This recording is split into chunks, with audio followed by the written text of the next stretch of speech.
Uy, ito yung madalas nating binibili pag pumupunta tayong Baguio. Kaya lang, paano kung malayo tayo sa lugar na yon? Alam ko na. Tara, gawa na lang tayo. Kailangan natin dito ng 250 grams na peanut. Ang dapat nating bilhin ay yung walang balat at malalaki ito. Isasangag lang natin ito sa mahinang apoy hanggang ito'y maging golden brown. Siguraduhin natin lagi natin itong hahaluin para pantay ang pagkakaluto dito. Kung sa palagay nyo'y luto na yung inyong mga mani, pwede na natin itong patayin ang apoy at iset aside muna natin. Gumamit ako dito ng plastic or pwede kayong gumamit dito ng ziplock para lamang durugin yung ating mga mani. At kailangan malamig na yung ating mga mani bago natin ito durugin. Gumamit lamang kayo ng anything na matigas na pwede nating idurog dito sa ating mga mani. Dapat ganito lang yung pagkakadurog natin dito na medyo may natitira pang mga buo-buo. Ganon din ang gawin mo doon sa ating second batch. At pag nadurog na natin ito lahat, set aside lang muna natin. Dito sa ating kawali, maglagay lamang tayo ng 1 and 1/4 cup na sugar. Atin lamang itong lulutuin hanggang matunaw yung ating sugar. Kailangan natin itong intaying mag-caramelize.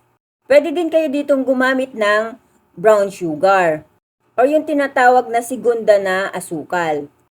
Dapat nasa medium to low heat lang din yung ating apoy para hindi masunog yung ating asukal na ating kinakaramelize.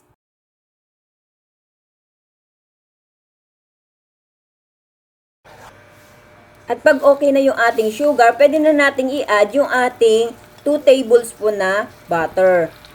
Continuous stirring lang para matunaw lang din yung ating nilagay na butter. Ganito lang pala kadaling gumawa nito mga mare. At kung malayo ka nga sa lugar na yon at nagki-crave ka, pwede kang gumawa nito.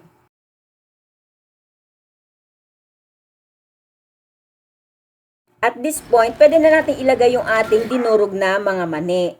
Hahaluin lang natin itong mabuti hanggang makot ng sugar yung ating mga peanut.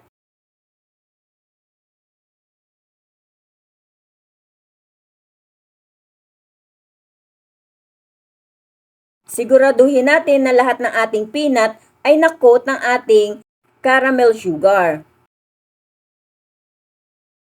At pag okay na nga, i-transfer natin ito ng mabilis sa ating baking pan. I-flatten lamang natin ito hanggang ito ay maging manipis.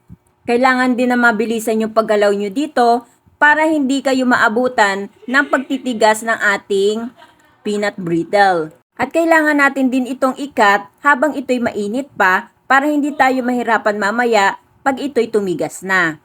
O, diba? Para na rin tayo nitong bumili sa Baguio. At talagang nakakatakam itong tingnan. Hindi mo aakalain na pwede ka din palang gumawa nito. Iintayin lang natin itong tumigas ng 1 oras bago natin ito tanggalin. At pagkalipas nga ng 1 oras, matigas na yung ating peanut brittle at madali na itong tanggalin sa ating baking pan. Maganda natin din itong pagkakitaan mga Mars.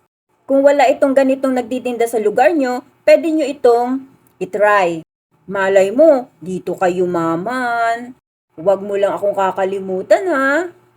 Thank you for watching. Bye-bye. God bless everyone. Pakinggan mo din kung gaano ito kalutong.